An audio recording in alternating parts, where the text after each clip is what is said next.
And now, it's time for another Dice Tower review with Ryan Metzler. Hey everyone, it's Ryan Metzler here, and today I'm here with a little bit of a special review. You may have seen a while back I did a review of Sunrise City, the prototype copy from Clever Mojo Games. Well, now I'm back, and this time I've got the final product in hand. We have Sunrise City, Clever Mojo Games. Plays 2 to 4 players and is a game about building up a city from the zoning portion of building a city all the way up to building skyscrapers by adding levels to the building as you go. Now this game is going to play relatively quickly. I'd say it takes about an hour and 15 minutes. As I said, it's for 2 to 4 players and involves role selection, tile laying, and just kind of strategic planning in order to get the right amount of points at the right time. So why don't we take a look at what comes inside the final copy of this game. I'm going to give a very brief overview of how the game plays because I've covered it before in my previous video, and then I'll come back with my final opinions on the components and the final gameplay of Sunrise City. So here is the box pretty much as it comes from Clever Mojo Games. Everything is already punched. You have a very nice score track here for keeping track of your points throughout the game. Now these aren't actually victory points, these are just points that you earn in order to try and get victory points. You're actually going to get victory points by either passing this star, getting 10 or more points, or landing on it, which will actually get you 2 points when you land on it. So there's a benefit for getting exact number of points. In addition, you can see that it has all of these tiles in here, and these tiles are incredibly thick. Actually, I showed a picture of these on Twitter. 4 of these tiles is the thickness of a deck of cards, so that gives you a good scale as to how thick these are and how nice they are. And these are going to be buildings. You can see here that this one is a kind of orange building, and they're going to have points on them. These are the points you get for playing them, and then on the sides, the points you get, or whoever owns the area that you played on is going to get these points. So if nobody owns it, no one gets these points, but if you were to own one side, you'd get 1 point, and if your opponent was to own one of the sides, they'd get a point. And these come in different colors. We have blue and orange, or you can see green and orange. Purple, which is wild. So, in addition to those, you're going to have zoning tiles. These are going to be the first thing that you play out, and they're going to be in the same types of colors. So you can see this one is purple, we have blue, there's also kind of some green community tiles, which will give you bonuses or losses for playing next to them when you build buildings. We have the reds, and various other colors. And then like the central city tile. So in addition to that, we have all of the wooden pieces. These are going to be your victory points. We have bidding tokens, which are these wooden pieces here. And then we have all of the other player markers. But why don't we go into the game? I'll show you how it plays real quick, and then you can kind of get an idea of what all of the components do. So here's the basic layout for the game, and I'm only going to show you a 2-player game, and I'm going to cover it very quickly. Now, also included with the game is this deck of role cards, and all of these cards are different. They all have a role printed on them, but the important parts are going to be at the top. There's a number here.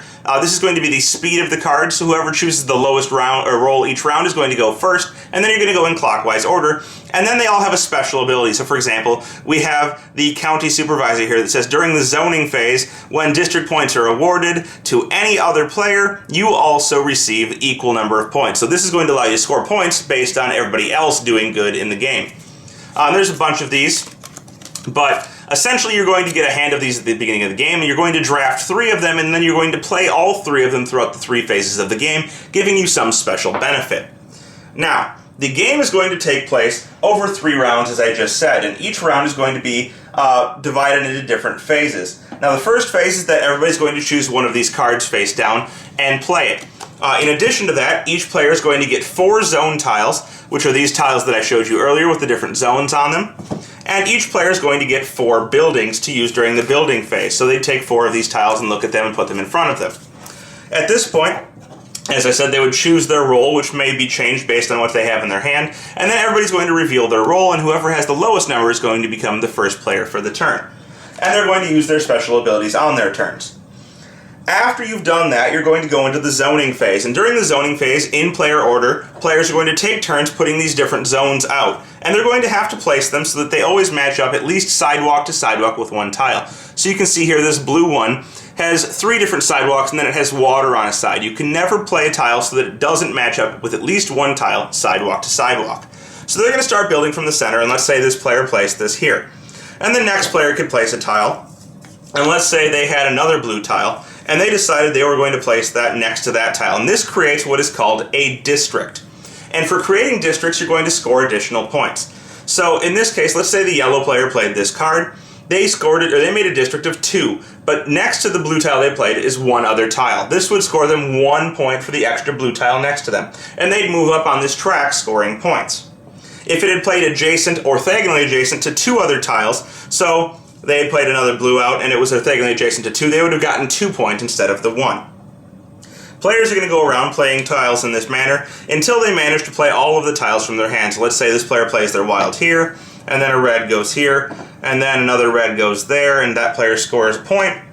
They're going to build up the city in this manner until they've played all 4 of their zoning tiles from their hand. After the zoning phase is done and everybody has scored their points, you're going to move on to what's called the bidding phase. And in the bidding phase, you're going to be bidding with these tokens in player order to try and control areas on the board. Controlling areas is going to be another way of scoring points, either for building your own buildings over them later or for having your opponents build buildings over them when you own them. So they would bid, and they'd simply place a token on an area that they wanted to control. So let's say that green wants to control this red. And then yellow would place a token, maybe they want the blue, and green wants this blue. Now, let's say yellow also wants that blue. They would bid over it, placing their token on top of green's, and now yellow is in control of this. But if green were to place another one, green is now in control. And the number of discs you have on a spot is not the important thing. It's just whoever has the most discs on top. However, if you want to lock down a spot and you are currently the high bidder, meaning you have the highest token, you can place another token on top of that token to lock the spot down, and now no one else can bid, unless they have a very specific roll card which lets them overbid a locked down space.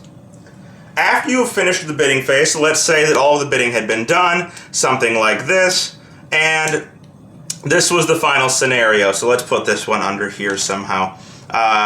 Let's say this ended up like this. Alright, now we can take all the excess tokens off, so green owns those 2, or green owns this one and that one, and this one, and yellow owns 2 spots on the board. Everybody else gets their tokens back. And we would move on to the building phase. And again, in player order, you're going to be able to build from those tiles you had in your hand.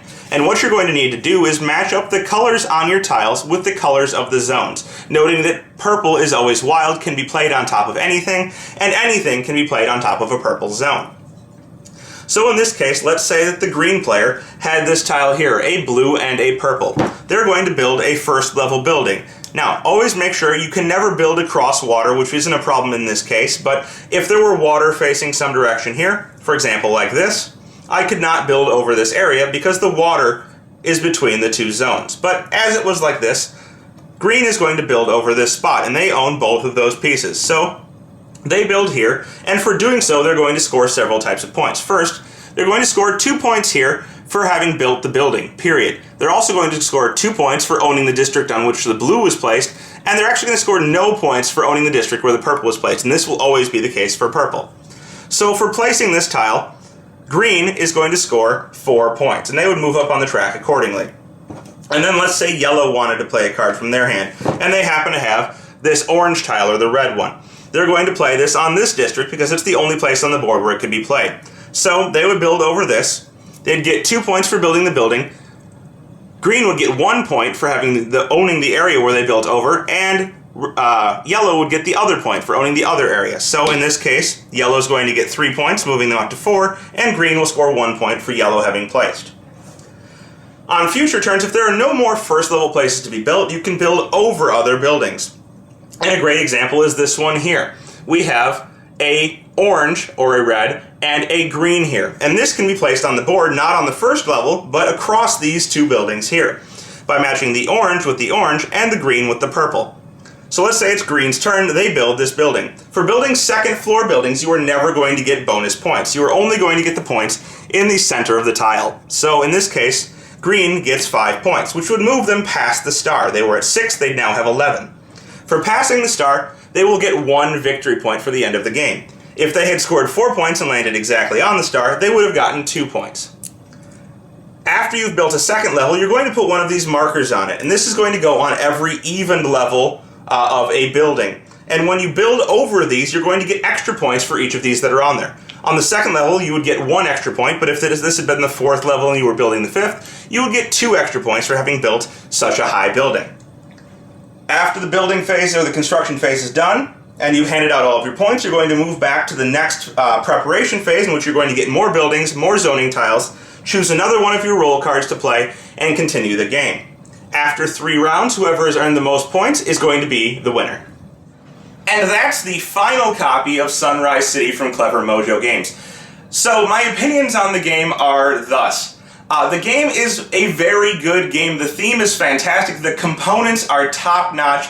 The tiles are probably some of the best I have ever seen in a game. All in all, the wood bits are fantastic. The whole package is amazing. On top of that, the gameplay is really quite good. The theme matches the mechanics very well. You know, you have that zoning, you're placing those tiles, kind of deciding what your city is going to look like. You get the points for building the buildings and owning the areas that you're building, and then you get even more points for expanding buildings to new heights. My downsides on it are probably that it does include a little more luck than I would like at times. Now, any good game is going to have some aspect of luck in it. You can't have a perfect knowledge game, or else it's a puzzle. So, but drawing the wrong hand or drawing a hand that doesn't perfectly match with the zoning that's possible in the city could definitely set you back. So all in all, I'd say this is a great release from Clever Mojo Games, one that I definitely suggest checking out, and I think going to be a big hit in the board game community, especially for a family-type game or a game for people who are looking for something with a different type of strategy than your regular board game out there. Thanks for joining us today. For more written, audio, and video reviews, as well as the #1 board game podcast, check out the website at www.thedicetower.com. Until then, this is Eric Summerer, and you've been watching The Dice Tower.